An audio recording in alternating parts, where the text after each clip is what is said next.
كلنا شفنا الفيديو بتاع الطالبة بتاعت الشهادة السودانية طلعت مستاءة من الجلسة وتكلمت عن انه ما فكوا لهم المراقبة اسوأ بزميلاتها. انا هقول كلام لأول مرة اقوله، علما بانه الكلام ده حصل في نهاية التسعينات.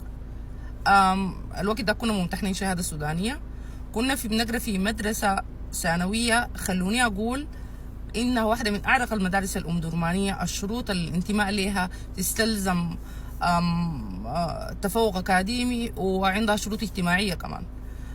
لما وصلنا السنة الثالثة بتذكر جابوا لنا مديرة جديدة. المديرة دي كانت شكلا وموضوعا ومضمونا وكل الحاجات بتنتمي للجماعة، وبنتها كانت معانا في الفصل. وخلونا نقول إنها بنتها كانت طالبة متواضعة القدرات الأكاديمية، ما من الطالبات المميزات ولا الأكاديميات. فالمهم في أول جلسات الامتحانات لما دخلت في الجد، المواد الصعبة مثلا، ونحن كنا أدبيين الحقيقة، يعني الرياضيات ده الإنجليزي العربي، لأنه كان عندنا في الوقت ذاك استبدلوا لنا المعلقة بحاجة اسمها العينية، اللي هو تقريبا قدر المعلقة مفترض إنه يتحفظ يعني، وحتى التربية الإسلامية كان فيها حفظ كتير. الجلسات دي اتفاجأنا في جلسة الرياضات إنه امتحان مكشوف تماما، مكشوف بمعنى إنه المراقبة اتفكت تماما من بداية الجلسة. خلونا أقول لكم إنه بنت المديرة طبعا كانت معانا في الفصل. علما بعد ذاك بعد نهاية الامتحانات اكتشفنا إنه باقي الفصول ما كانت بتتفك لها المراقبة بتتفك في الكلاس بتاعنا بس، في الجلسة بتاعتنا بس، لأنه بنت المديرة موجودة فيها. أنا حتحفظ على اسم المدرسة لأنه ما جاي شهير بيزور، أنا بحكي حقيقة تاريخية والله على ما أقول شهيد. المهم خلصنا كل الجلسات وامتحانات انتهت وجات النتيجة، وتفوجينا أو الحقيقة ما تفوجينا كتير إنه بنت المديرة كانت جايبة نتيجة عالية جدا جدا أهلتها إنه تدخل جامعة الخرطوم. والوقت ده جامعة الخرطوم ما كانت لسه فيها قبول خاص ولا كلام بالشكل ده، بتدخل بمجهودك، بتدخل بالنسبة بتاعتك. دخلت جامعة الخرطوم كلية القانون.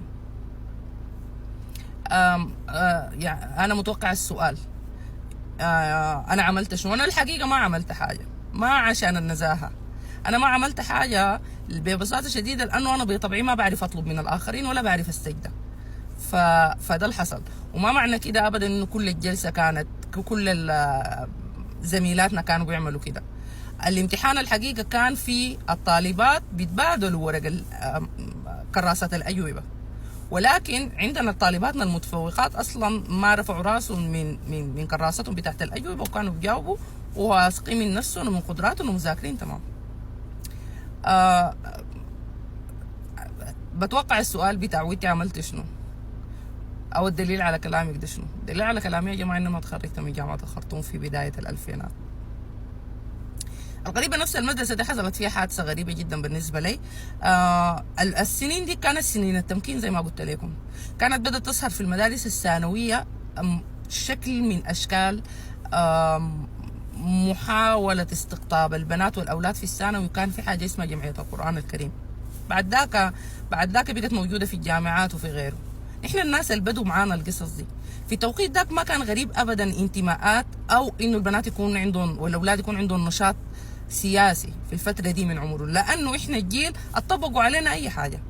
فأنا ممكن أقول إنه ببساطة وبضمير مرتاح إنه أنا كنت من الطالبات المغضوب عليهم، لأنه أول حاجة إحنا غيروا لنا اللبس بتاعنا كنا بنلبس الأزرق الأنيق ذاك في الثانوي والبني لطلبة المدارس، واللي هو طبعا معروف اليونيفورم الدريس كود بتاع المدرسة إنه فستان وبنطلون وطرحة. فأنا ومعي كم واحدة من الطالبات المغضوب علينا أبينا نلبس المموه واستمرينا نلبس الأزرق بتاعنا. كان عندنا مسجد في المدرسة كنت بمشي بصلي فيه. بعد فترة البنات قدموني للإمامة، ما بعرف ليه، أنا طبعا فيزيكال كده شكلي طويل يا جماعة، أو احتمال عشان بكون أول زول بيجي في الجامع، فالبنات بيقدموني للإمامة، وأنا ذاته فقهيا ما عارفة إذا تجوز إمامة البنات لبعض ولا لا، لكن ده اللي حصل. بنات جمعية القرآن، وأنا ما محجبة الحقيقة، فبنات جمعية القرآن الكريم أبدا الكلام ده ما كانوا موافقين عليه، ولكن على مضض. بعد بأسبوع يا اخواننا يعني غير مأسوف عليه وتم الطرد من الإمامة، وقالوا لي انت بتجري بقصار الصور. احنا في اليوم الدراسي الفسحة الصغيرة، الفسحة الظهر ده بيوافق فترة الفسحة الصغيرونة، ما عندنا زمن، فأكيد بيحصل لي بقصار الصور، يعني ما حصل لي بالبقرة بالتأكيد. ولكن هم كانوا رافضين انهم تئمهم البيت ما منصاعة لقوانين المدرسة وما لبست المموه ولا عسكري القميء داك، وكان عندهم شكل من اشكال النشاط السياسي، والبنات اللي كانوا ما منتمعين لجمعية القرآن الكريم، والبنات اللي كانوا ما محجبات. والوقت ده كان الحجاب بدأ يكون ايديولوجي بدل ما كان انصياع لقوانين السماء يعني.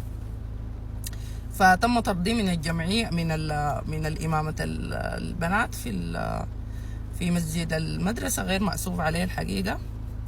واستمريت بحضر لكن ما بصلي وراهم. الأذان بيأذن بقوم بصلي الصلاة وبطلع من الجامع، لأنه هم استولوا عليه وبقى مقرهم بتاع جمعية القرآن الكريم. وهكذا يا أخواننا، لما بدأت تتفتح في ظهورنا وإحنا في مبكر شبابنا تم اختطافه يعني. لأنه إحنا الجيل اللي طبقوا علينا كل حاجة.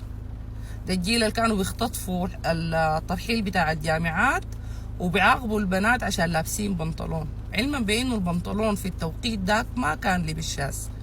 لأنه البنات في التوقيت داك لما الوحدة تلبس بنطلون كان عندنا حاجة اسمها تونيك طويلة كده بتتلبس مع البنطلون، فما كان في لبس شاذ. ولكن كان مفترض انه نكون كلنا عندنا شكل واحد بيشبه اللي هم عايزين تكون عليه شوارع الخرطوم.